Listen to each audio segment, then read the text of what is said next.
Hello friends, आज के video में हम सीखेंगे टेंसेस। आप सब जानते हैं इंग्लिश लैंग्वेज में 12 टेंसेस हैं और उन्हें 3 कैटेगरीज में डिवाइड किया गया है, present, past and future.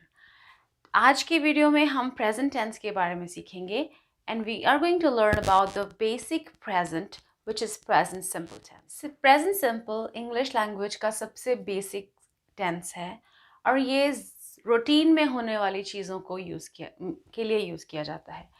Simple present हम वहाँ यूज़ करते हैं जो चीज़ें हर रोज़ हमारी ज़िंदगी में होती हैं। They are the part of our general life. So present simple जो है वो जर्नल चीज़ों के लिए यूज़ होता है। For example, routine, universal facts, schedules, permanent things, and frequent things. For example, I wake up at 5 a.m. in the morning. I go to bed at 9 p.m. at night. ये मेरी routine है। मैं सुबह same time पे उठती हूँ और same time पे सोती हूँ। हम लोग सब ऐसा ही करते हैं। This is our routine and we use simple present to express our routine. Universal facts: The sun rises in the east, the earth revolves around the sun. ये वो चीज़ें हैं जो शुरू से होती आ रही हैं, आज हो रही हैं और हमेशा होंगी। इन चीज़ों को हम प्रेजेंट सिंपल में एक्सप्रेस करते हैं। स्केड्यूल्स: किसी भी चीज़ का स्केड्यूल, जैसे the class starts at 9 a.m. The train leaves eight 12 noon. किसी भी चीज़ का स्केड्यूल हम प्रेजेंट सिंपल टेंस में बताते हैं। Permanent things: I live in Chicago. He works at the post office. ये चीज़ें हमारी लाइफ का परमानेंट पार्ट है क्योंकि हम कहीं भी 1-2 महीनों के लिए नहीं रहते हैं। वे कहीं भी हम रहें वो एक लंबा समय होता है। इसी तरह से हम कहीं भी काम करें वो एक लंबा समय होता है। सो इस तरह की चीज़ों को हम प्रेजेंट सिंपल में एक्सप्रेस करते हैं। वो सब चीज़ें जो हम फ्रीक्वेंटली करते हैं उन्हें हम सिंपल प्रेजेंट में एक्सप्रेस करते हैं। She always takes the bus. He sometimes goes to temple. We sometimes eat out. जो चीज़ें हम कभी कभार करते हैं, हर रोज़ करते हैं, कभी नहीं करते हैं या कभी कभी करते हैं, फ्रीक्वेंसी बताने के लिए जिन चीज़ों में हम फ्रीक्वेंसी एडवर्ब यूज़ करें उन्हें हम प्रेजेंट सिंपल में बताते हैं। अब हम देखेंगे कि हम प्रेजेंट सिंपल टेंस के सेंटेंस को फॉर्म कैसे करते हैं, उसमें कौन सा वर्ब लगाते हैं। सो सिंपल प्रेजेंट टेंस में हम present participle form of verb लगाएंगे जो कि फर्स्ट फॉर्म ऑफ वर्ब है। हम उसे फर्स्ट फॉर्म ऑफ वर्ब की तरह लर्न करते आ रहे हैं। आई, वी, यू, दे के साथ वर्क लगेगा, the verb in its original form, और he, she, it के साथ works लगेगा, verb with an s. verb के साथ हम s लगाएंगे।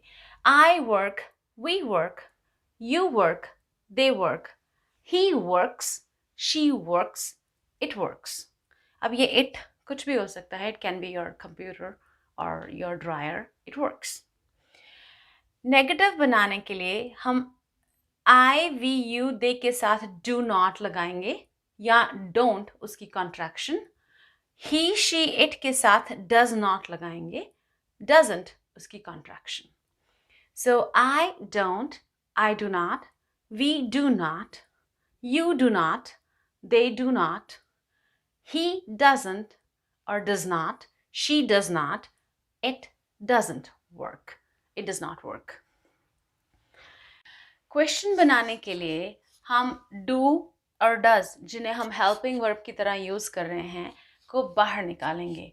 सो it will be do I work, do we work, do you work, do they work. So do our subject and the verb. Again he, she, it के साथ does he work, does she work, does it work. Our helping verb, the subject and the verb. अब यहाँ पे एक confusion create हो सकती है कि हमने he, she, it के साथ works लगाया तो यहाँ पे हम डज ही वर्क क्यों बोल रहे हैं, डज ही वर्क्स क्यों नहीं बोल रहे हैं, डज शी वर्क क्यों बोल रहे हैं, डज शी वर्क्स क्यों नहीं बोल रहे हैं। वो इसलिए क्योंकि हमने डू के साथ एस ई एस जो था, जो वर्क्स वाला ई एस था, वो यहाँ लगा दिया है, ऑलरेडी डू के साथ लगा दिया है। सो अब हमारे वर्ब के साथ एस की ज़रूरत नहीं रही है, या अब वर्ब के साथ एस नहीं लगेगा। So when we have do does outside, we use the verb form itself without any S और ई एस। सो जब भी हमारा सब्जेक्ट सिंगुलर होगा, सिंगुलर अदर देन आई, तो हम वर्ब के साथ एस लगाते हैं। ये हमने अभी अभी सीखा। पर वर्ब के साथ एस कैसे लगाना है? ज़्यादातर वर्ब के साथ सिर्फ एस लगाने से वो that will be ready to go with he she it. पर कुछ केसेस में हम वर्ब के साथ ई एस लगाते हैं, कुछ केसेस में हम वर्ब के साथ आई ई एस लगाते हैं, और देन देयर कुछ एक्सेप्शंस भी हैं। सो देखते हैं कि ई एस कब लगना है। जो भी verb S H, C H, X या एस से ख़त्म होगा, उसके साथ हम ई एस लगाएंगे एस की जगह। उसके बाद जिस वर्ड में जो भी हमारा वर्ड वाई से ख़त्म हो रहा है, पर उससे पहले एक कॉन्सोनेंट है, नॉट अ वाउल, कॉन्सोनेंट है, वहाँ हम वाई को ड्रॉप करेंगे और आई ई एस लगा के एस फॉर्म बनाएंगे। So study, studies, we dropped the Y और आई ई एस लगाया। ट्राई, वाई से पहले कॉन्सोनेंट। कॉन्सोनेंट इंग्लिश लैंग्वेज में 5 वाउल हैं, और उन 5 वाउल्स के अलावा सब कॉन्सोनेंट्स हैं। सो वाई से पहले आर कॉन्सोनेंट है, तो हम वाई ड्रॉप करेंगे और आई ई एस लगा के सिंगुलर वर्ब बनाएंगे। हमने अभी 2 रूल्स के बारे में सीखा जिससे हम किसी वर्ब को सिंगुलर फॉर्म, उसके एस फॉर्म में चेंज करते हैं।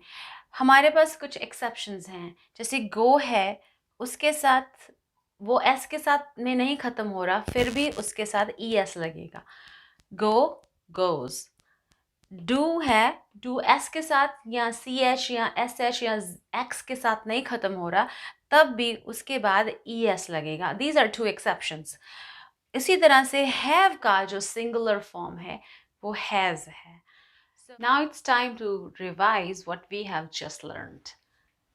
ये 7 सेंटेंसेस हैं और इन सब में कुछ ना कुछ गलती है।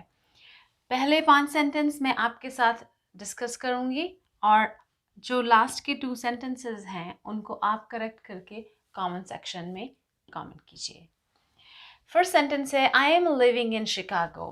Well, I am living in Chicago सुनने में इतना ख़राब भी नहीं लग रहा है, पर सही तरीका है कहने का आई लिव इन शिकागो। जब हम कहीं पे परमानेंटली रह रहे होते हैं, उस जगह के लिए हम प्रेजेंट सिंपल टेंस यूज़ करते हैं। आई लिव इन शिकागो। हमने प्रेजेंट कंटिन्यूस टेंस की जगह प्रेजेंट सिंपल टेंस लगाया। प्रेजेंट कंटिन्यूस टेंस कहाँ यूज़ होगा? प्रेजेंट कंटिन्यूस टेंस वहाँ यूज़ होगा जहाँ पे मैं कोई चीज़ टेम्पोरली कर रही हूँ। सपोज़ मैं कहीं बाहर जाती हूँ और वहाँ पे मैं कुछ हफ्तों या कुछ महीनों के लिए रुकती हूँ, तो मैं ये कहूँगी I am staying in this hotel. Staying, I am staying. पर जब जो भी मेरा परमानेंट रेजिडेंस है, वहाँ पे मैं कहूँगी I live in Chicago, I live in Carol Stream. Number 2, where are you working? Again same. सुनने में कुछ बहुत अजीब नहीं लग रहा है, पर ये करेक्ट नहीं है। अगर आप कहीं पे काम करते हैं तो वो आपकी लाइफ का एक परमानेंट पार्ट है। तो जो भी हमारी लाइफ का परमानेंट पार्ट है उसके लिए हम कहेंगे where do you work. Again present simple tense. बहुत स्लाइट सा डिफरेंस है। अगर आप इसे इस तरह भी यूज़ करेंगे तो it's not a big mistake, but it's still like the correct way of saying it is where do you work. सही तरीका कहने का where do you work है, ना कि where are you working. Where are you working तब use होगा जब हम एट प्रेजेंट नाउ आप क्या कर रहे हैं और कहाँ कर रहे हैं काम, उसके बारे में बात करेंगे। सपोज आप एक कंपनी में काम कर रहे हैं जिसकी अलग अलग ब्रांचेस हैं और आपको आपकी ब्रांच से हटाकर किसी और ब्रांच में मूव कर दिया जाता है। मुझे नहीं पता है तो मैं आपसे पूछ सकती हूँ, क्योंकि वो एक टेम्पोररी पोजीशन है आपके लिए, तब मैं आपसे पूछ सकती हूँ where are you working right now, आप कौन सी ब्रांच में हैं right now.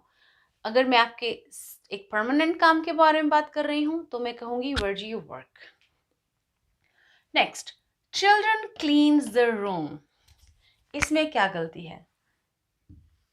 Cleans, children plural है तो प्लूरल के साथ हम वर्ब का ओरिजिनल फॉर्म यूज करेंगे बिना एस के। It's gonna be children clean the room. Robin do not live here, अब इसमें क्या गलती है? रॉबिन सिंगल है, सिंगुलर सब्जेक्ट है, तो इसके साथ हम डज नॉट लगाएंगे, डू नॉट नहीं। Robin does not live here. Next, does you work with her, again you को हम प्लूरल कंसिडर करते हैं चाहे हमारे सामने वाला पर्सन यू एक हो, सो डज की जगह do. Do you work with her. अगले दो सेंटेंसेस में भी कुछ गलतियां हैं, आप उन्हें ठीक करके कमेंट सेक्शन में मुझे बता सकते हैं। और अगर आपने हमारे चैनल को सब्सक्राइब नहीं किया है तो प्लीज़ सब्सक्राइब कीजिए और stay tuned to learn more English. Bye bye.